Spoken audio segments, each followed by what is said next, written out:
લક્ષ્ય ન્યૂઝ, એક નજર, એક લક્ષ્ય.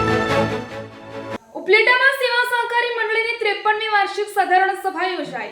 સેવા સહકારી મંડળીની 53મી વાર્ષિક સાધારણ સભા લેવા પટેલ સમાજ ખાતે પ્રમુખ હરિભાઈ ઠુમર ભોલેના પ્રમુખ સ્થાને મળી હતી, જેમાં વાર્ષિક અહેવાલ રજૂ કરવામાં આવ્યો હતો. આ ચાલુ વર્ષે મંડળીએ 10 લાખ રૂપિયાનો નફો કરતા પ્રમુખ હરિભાઈ સભાસદોને 8% અને ધિરાણ લેતા ખેડૂતોને ભેટ આપવાની જાહેરાત કરી હતી.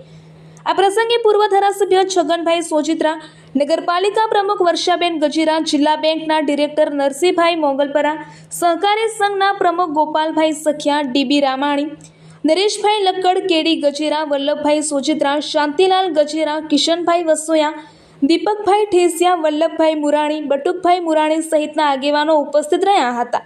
આ કાર્યક્રમનું સંચાલન આરડીસી બેંકના ઝોનલ મેનેજર ભાવેશભાઈ પાદરિયાએ કર્યું હતું. આ કાર્યક્રમને સફળ બનાવવા માટે મંડળીના મંત્રી નરોત્તમભાઈ ગજીરાના માર્ગદર્શન નીચે વિશાલભાઈ મુરાણી તથા દિનેશભાઈ સાવલિયાએ ભારે જહેમત ઉઠાવી હતી.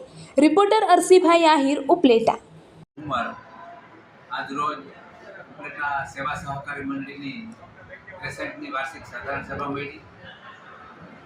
આજે જે કાંઈ વર્ષ દરમિયાન મંડળીએ વેપાર કર્યો એના હિસાબો માટેનો દિવસ એટલે સાધારણ સભા. ખેડૂતોમાં ખૂબ ઉત્સાહ હતો. મંડળીએ 10 લાખ જેવો નફો કરી અને 8%નું ડિવિડન્ડ આપ્યું છે.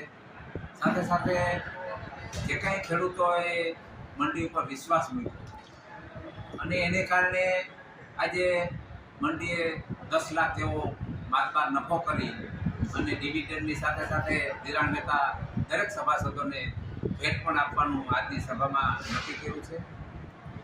રાજકોટ જિલ્લાનું જે સહકારી માળખું જયેશભાઈ રાદડિયાના નેતૃત્વ નીચે હાલે છે, એ સહકારી માળખું ઉત્તરોત્તર પ્રગતિ કરે એવા ઐતિહાસિક નિર્ણયો માનનીય શ્રી જયેશભાઈ રાદડિયાએ બેંક મારફત આપ્યા છે અને એનો સીધો લાભ ખેડૂતોને મળે છે. ત્યારે આ તકે હું જયેશભાઈનો પણ ખૂબ આભાર માનું છું. જય સહકાર, ભારત માતા કી જય.